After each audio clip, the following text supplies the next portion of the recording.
करणार बोले पैसा चालला त्याचा वादा तो म्हणतो होता अजित दादा, परंतु दादा गेले वादाही गेला. त्या पक्षामध्ये आता त्या पक्षातील कार्यकर्ते रस्त्यावरती आले. त्या पक्षामध्ये आता कोणाला काही त्याचं घेणं देणं राहिलं नाही.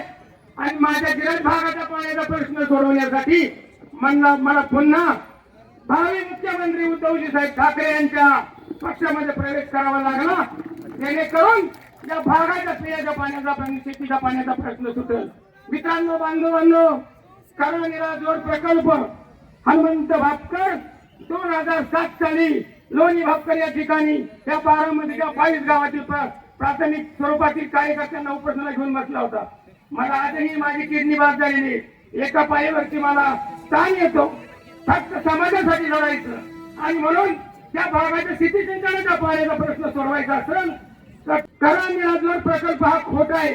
कसा खोटा आहे? या राज्याच्या उपमुख्यमंत्री मुख्यमंत्र्याबरोबरची सवाल जबाब करण्याची माझी तयारी आहे. तुम्ही जनतेला फसवणार किती? 1967 सालापासून आजपर्यंत जवळपास 12 पंचवर्षी झाल्या. 12 पंचे 60 वर्ष पवार घराण्याकडे सत्ता आहे. आणि या सत्तेला थांबवण्यासाठी तुम्ही फसवणार किती?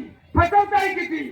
काय गावामध्ये, प्रत्येक गावामध्ये गुंड तरुणाचे अशा प्रवृत्तीचे काय म्हणतात बरं, कॉन्ट्रॅक्टर किंवा काय तशी लॉबी मलिका गँग. कारण मी तिकडचा 7-12 पाठ करून आलोय.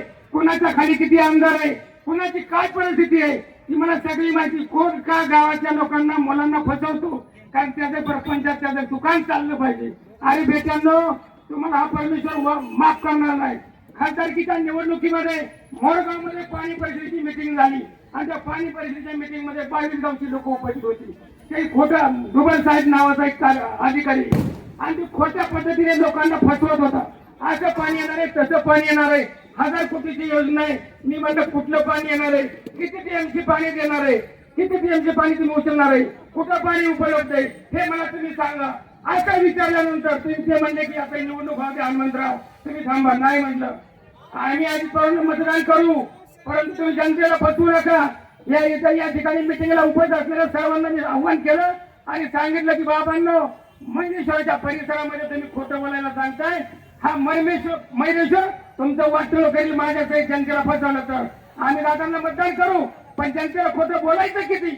आणि म्हणून खोटं बोल रिटून बोलून दादांच्या सांगता सवी मला बोलायला लावलं. कारण मी माणसं या भागातली जागृत केली होती. मी पत्रकारांना विनंती करेन, या ठिकाणी उपस्थित असणाऱ्या सर्व पदाधिकाऱ्यांना विनंती करेन की मित्रांनो, बांधवांनो, आपल्या भागामध्ये शेती सिंचनाचा पडल्या प्रश्न गेले 7 वर्ष म्हणजे 12 पंचवार्षिक झाल्या. त्या योजनेवरती गिराईक भागातल्या मी सर्व नेत्यांना विनंती करतो, कारण तुमची पुढची पिढी तुम्हाला माफ करणार नाही. का करणार नाही? की पुढची पिढी असं म्हणेल की तुम्ही आतापर्यंत केलं काय. अरे सरपंच, ग्रामपंचायत सदस्य, जिल्हा परिषद सदस्य आणि लय चेअरमन, परंतु आमदार कधी कुणाला केलंय का? त्यांचं कधी पोट भरलंय का? अरे आजा झाला, बाप झाला, सून झाली, बहीण झाली, नातूची तयारी आणि आता परतावण्याची तयारी चालू झाली. हे कुठेतरी थांबलं पाहिजे. म्हणून हनुमंत भापकरने पुन्हा सौराई येण्याचं धाडस केलं. प्रवाहाच्या बरोबर माणसं चालतात, प्रवाहाच्या विरोधात चालू शकत नाही. आज मी प्रवेश केल्यानंतर माझ्या सहकार्याने विचारलं की तुम्ही का त्या ठिकाणी 57 साली तुम्ही का प्रवेश केलाय? मी म्हणणार एक खोटं मला उघडं पडायचंय. आज नाही उद्या मी पण दादांच्या मागे जाणार आहे. चालणार खरं खोटं.